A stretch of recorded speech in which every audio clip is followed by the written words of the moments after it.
I'm interviewing my friend and business partner, Amy Miner, who is in Utica, Texas, but we've been in business for a little while now. And you are an amazing mentor. And that's our topic for today, right? Hi. Yay. Hi. Okay. So let's jump in. So you and I had a conversation a couple, I don't know, 2-3 weeks ago, and we were talking about just the work that you're doing with mentees at EXP and what's working and what's not working. And I loved the conversation that we had. So first, tell me a little bit about why did you decide to be a mentor? Why? So I love teaching. It's fun. It's rewarding. It's a nice extra, bit of income coming in. But my main reason is there is an energy to new agents. There's a hunger I just love being in that learning environment that we're always learning. Even the mentee program is really set up in 7 chapters that sort of repeat. They're on a cycle. So even when we're repeating chapters, I'm always learning new things and adding and changing what we're talking about. And the discussions are all lively. The ones that show up and it energizes me. And then I leave those calls go do this thing too, whatever it was we were talking about. So I love it. Well, I think in your energy, this has been my experience of you, but your energy is infectious. But tell me about that. You said when they show up, what is that? What do you mean? I mean, showing up is, okay, I showed up to this meeting,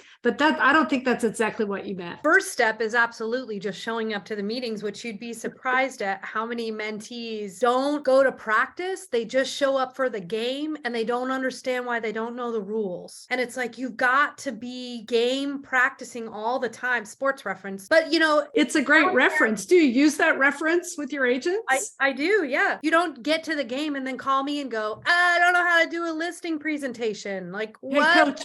Hey, coach, put me in. It's no, you haven't been to practice. No, exactly. You in. No, 100%. And then, beyond just showing up, I give mentees assignments every week. We have a meeting once a week. We go through our chapters, and I don't think it's not part of the program necessarily to go and do homework. I have them run me sample CMAs. I have them write me offers. I have them do listing presentation or listing agreements, buyers reps, send them to me via email. And then we schedule one-on-one calls to go through it and say what I've seen work. This is what I haven't seen work. So you've got the program. You have the program at our brokerage that you're running agents through. It's look, here's the prescribed mentor-mentee program. And I've seen that. They're good, solid kind of business fundamental classes, but you've plussed it. You're that's great. And we're going to keep doing that. Here's what I've added into it. Here's what we're doing. So tell me a little more about the add-ons and why, what's the importance of that? Well, you don't want a mentee, a new agent has 1 million things running through their brains and feelings. And, their very first client is I want to write an offer on something. And it's just what? And if they've already practiced writing offers, beyond what they learn in real estate school, because obviously we learn in real estate school, contracts, blah, blah, blah. Sort of. But they've actually written offers and had someone look it over, give them feedback. So not only do they have a template they can use, but they also have a little bit of confidence, a little bit of, I've done this before. I've seen this before. I can help my client. I'm really big on I've specialized in working with first-time buyers. And I love, again, the teaching element of walking them through. This is what this means. This is what this means. When I show up to a buyer presentation, and I've had a couple mentees shadow me on buyer presentations because I know my buyer presentation is on point. I have a contract with me that is highlighted that I go through. I'm I don't want you as a buyer to see an offer for the first time in an envelope of 50 other documents. And we're I have to get this in 5 minutes. And the lender's calling you. And I want them to also have that confidence of, oh, I know what I'm doing. I've got this. And even just having reviewed it one time, the difference in the confidence level is astounding. And I think that definitely goes for new agents. My job is to teach them how to fish, right? I don't fish for them. I teach them how to fish. They come to me with a question and I give them a resource. I'm EXP has classes from 9 a.m. to 4 p.m. every day that are free, Monday through Friday. Here's your resource. Go there, plug. Icon agents are teaching all the time. ABOR has classes that are online and or in person. Plug in 2 classes a week minimum is what you need to be taking. Yeah. Right. So do you think, and this is, I've always kind of thought, and this isn't specific to our brokerage, I've seen this across the industry, but I see a lot of agents who, they'll go into a mentor program, a mentee program, but for some reason, what they have in their head is that someone is literally going to take their hand and walk through all of this stuff with them, from A to Z, from 1 to 100, all of it. I don't think most mentors don't have time to do that. That's like one-on-one training, and you need to pay a lot of money for that much time with someone. So I think what you're referencing is like, look, here are these 25 classes online, and you need to take every single one of them. And then we're going to review them. We're going to discuss them in our small group. We're going to process the information. We're going to take that information. We're going to do a sample contract, but you have to go through these classes. So there is a lot of self-directed, self-paced learning to effectively go through a mentor program. Absolutely. And I think giving assignments helps them understand what they don't know, right? If I'm like, hey, Julie, I need you to write me a CMA up on this property. And you're like, I don't know how to write a CMA. Like, that's a problem. You must know how to write a CMA. Yeah. I'm not going to teach you how to do it. And guess what? Your neighbor's going to ask you tomorrow for one. So let's go take a class. Yeah. So we're going to do it. One thing I like to do, and actually this isn't just for a first year agent. I think this can benefit any agent who is building. One thing that I recommend is do a CMA every single day. You could have a map on your wall and a dart on your desk. Just take that dart, boom, fling it at the map, and that's your CMA for the day. You're doing a CMA on that property or just that neighborhood. Just a quick and simple one. And here's how I like to think of CMAs. It's just simply, what's going on in that neighborhood right now? That's what a CMA is. Actually, that's the simplest form of a CMA. So when you're doing a daily CMA, you're just picking one little neighborhood or house or subdivision in your area. You're going online, and that's that experience, gaining that confidence. But so let's talk a little more about kind of the showing up. So they need to show up and take those classes, and you run like a series of Zoom meetings or sometimes in person, depending on, if they're geographically right there, you'll do that. But it's these meetings where you can work with the agents to work that material. Is there issue like with agents being really proactive with working the material, or do they need some encouragement, or are some like just not doing what they need to be doing? Where do people fall on that spectrum of whether they're doing the work or not? I have 11, one graduated recently. So currently I have 10 mentees, and they fall everywhere on that spectrum, from the super engaged, you don't need to remind them of anything, they're on it, plugged in, ready to go, to the like, I have to drag behind me, come on, man, do your work, let's go. So, and I mean, the ones who are successful and graduate quickly have a fast pace. I've seen there's something that people tell me so I interview them in the beginning to see if we'd even be a good match. One of the things I'm looking for is who's their sponsor, are they plugged in? Because I want them to have a dual set of encouragement and resources available to them. But one thing that people say to me is, I'm doing this part-time. It's just sort of, I'm just kind of interested in it. It's like they're giving themselves an excuse to not plug in right off the bat. And to me, that's like, and I've seen this in the mentees over time, that's like a main, well, I told you I was only doing this part-time. I told you I have a full-time job.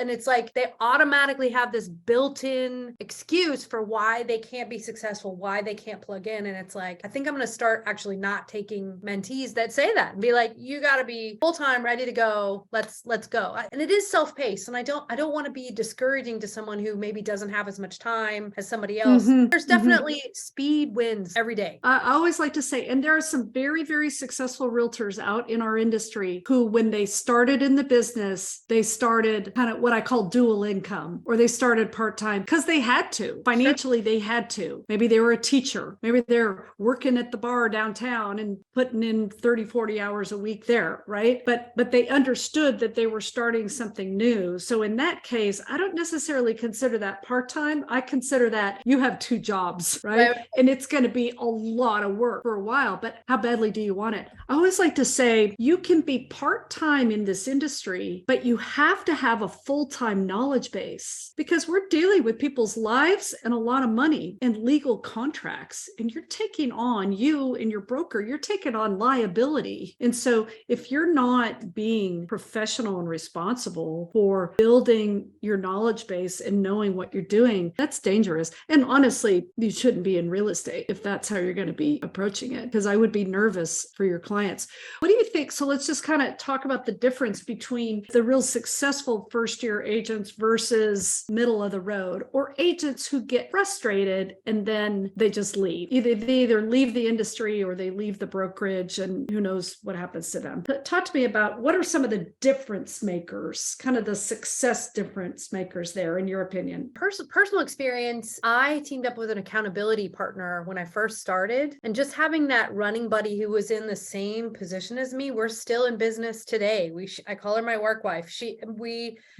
Like when I'm struggling with something, or confidence is low, or I have a question, I know the answer, but I don't know the answer. She's the person I call, and she's like, "Oh, put on your big girl pants. Let's go." In fact, I just did that to her earlier today. We were having Does her name start with a T? It does start with a T. And I was like, "You put on your big girl pants and you handle this right now." And she's like, "Thanks." And that's just, it's a great relationship. And I highly recommend that to anybody and anywhere in their career, that you got to have your accountability buddy, your best friend, your whoever that you can run stuff by, that's always going to be your biggest fan and also encourager, and sometimes a little slap in the face when you need it. Dash of cold water. Yeah, they'll call you on your BS, Yep, right? It's great. Okay. I think time management is great. And we actually, I think the call before the last was about time management. And I had my mentees break down their week and give me 1 hour every day for 5 days where they're just making phone calls, just working on real estate. Because it's easy. Again, when you're first starting, it's like suddenly, if you came from a 9-to-5 job, suddenly you don't have a boss. There's nobody telling you you're doing a bad job, and there's nobody telling you you're doing a good job. It's so much to comprehensively to learn about how to be in business for yourself. And time management is so important to be able to plug in and have a schedule. In fact, I was just working with my coach today on, let me see your calendar. Why isn't there any work time in here? And I was like, she's like, work time, let's go. Hour and a half, scheduling it in. So that's really important to always have that, and to have somebody reminding you. Like, you don't go grocery shopping during your lead generation time. No, absolutely not. Script practice is really important. Again, when you have that accountability partner, it's so important to keep up on scripts. There's scripts everywhere. And again, we practice for the game and then we go to the game. You don't pull a script out for the first time as you're walking into a house. And I'm an actress. I can memorize scripts really easily, and I still work on scripts all the time, and constantly encouraging mentees like, let's go. What's your script for that? What's your script for that? There's EXP in particular has so much going on. There's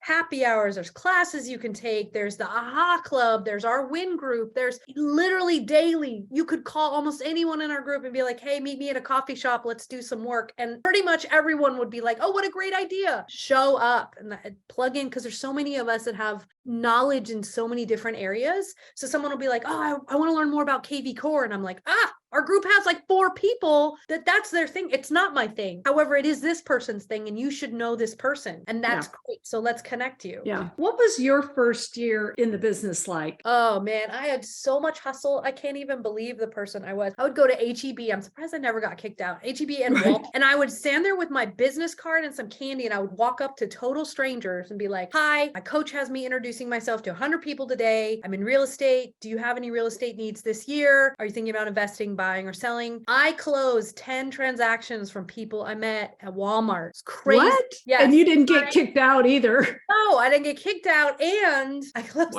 10 transactions from my first year. Just hustling. So you took all the training that was made available to you, and then you went back and you did it again, and you did it again. And in those trainings, they gave some really, really tall challenges. And you didn't have to do that challenge, but I think you're probably a little competitive and you've got some hustle and you're like, I'm going to do it. And so you just jumped in. I'm sure there was some fear and some discomfort. Oh, it was horrible, terrified. But I was like, I don't have a plan B. I need to make this work. I had really strong goals in front of me. I was like, I want to buy a house. You were a good mentee getting started. Yeah. I was a licensed assistant to a top agent. So I wasn't afraid of. Ooh, that helps. That's good experience. I wasn't afraid of falling on my face, because I knew I would bring in the business. I'd be like, hey, Julie, you should work with me. Also, I'm the assistant to this top agent. So she'll actually be handling the transaction and I'm shadowing. So you get 2 agents for one. You get my hustle and her expertise. come on now, you can't go wrong. And like, they didn't. It was a great experience for Yeah. everyone. Yeah. Do you have, and sometimes like with mentees, let's talk about energy because we're talking about the hustle, right? And you've got that. Now, I've seen some very successful realtors out there who are not high energy. They are steady Eddie, right? You don't have to be. No, not at all. You don't have to be that. But how does that play in like with your mentees? Just kind of their energy level? That's a good question. When I think about the people who are being successful in the mentor program, they all have high energy. At least when we're talking, there's an excitement, like a desire to learn and to do more. And what do I do next? What do I do next? Well, the more they do the homework assignments, the easier it's going to be for you to help them. For sure. For sure. Yeah. If you were to start your first year all over again, and not that any of us want to do that, what would you do differently? Oh my gosh, 100%. I would get a CRM in the beginning. I had handwritten notes and weird, I had like a folder just full of nonsense notes that made no sense. Like if I could go back, I would from day one have a CRM where I can type in notes and how long I've communicated with them and plug them into drip campaigns, open house campaigns, anything along those lines. Cause I feel like I lost a ton of business in my first, especially 2 years. Cause I just didn't know when someone said, hey, I'm interested in buying a house, not quite there yet. What do I need to do now? We'd have a conversation and then that was it. And I didn't follow up with them. I didn't have a system for that. Yeah. I feel like that would be one of the things I would definitely do differently. I think I'd get my finances in order right away, like have a separate business account for, business and have that figured out and how it's hard with a spouse when you suddenly go from a steady paycheck to commission base. There's a lot that goes on there and transitioning, and then maybe in the beginning you don't make great money, right? And figuring out how to manage all of that. So I don't know that I would do anything differently. I don't know that I could have, other than mentally prepared for it, because there was a lot of life happening. If there's someone out there who's considering becoming a mentor, what do you think are some important qualities for a good mentor? I think being a mentor is so cool in so many ways because oftentimes in order to answer a question, I have to learn something new. So I'm constantly, again, in that learning environment, and it's awesome. And I highly recommend everyone. I think structure, being able to give mentees structure is really important.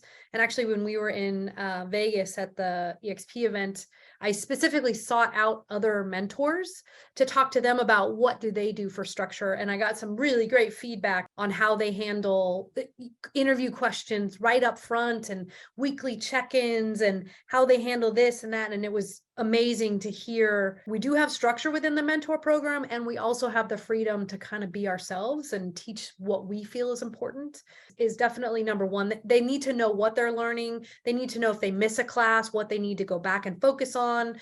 They need to know that it is comprehensive and they're getting everything. To set clear expectations on how do you get through the mentor program. If you don't show up for the Texas State broker meeting every week, you're not going to get through the mentor program. It's a requirement. You have your self-paced classes that they give you have to take. So that's really important. Obviously have great communication. I set with them boundaries of like, hey, if you text me on a Sunday, I'm probably not going to respond. Sunday's kind of my slow, or Tuesday is my day with my mom. Those are my days that I'm not going to respond as quickly unless you say urgent. Then I'm going to stop what I'm doing. I will put my fork, pull it out of my mouth and set it down and go and make a phone call. So don't put urgent if it's not urgent, first of all. Second of all, know that I will make myself very available to you if it is urgent and you're in the middle of writing an offer on the side of the street with your laptop up like we do and you need some help. I'll be there. Right now you have 10 mentees in your program, and most people don't have that many. So kudos to you.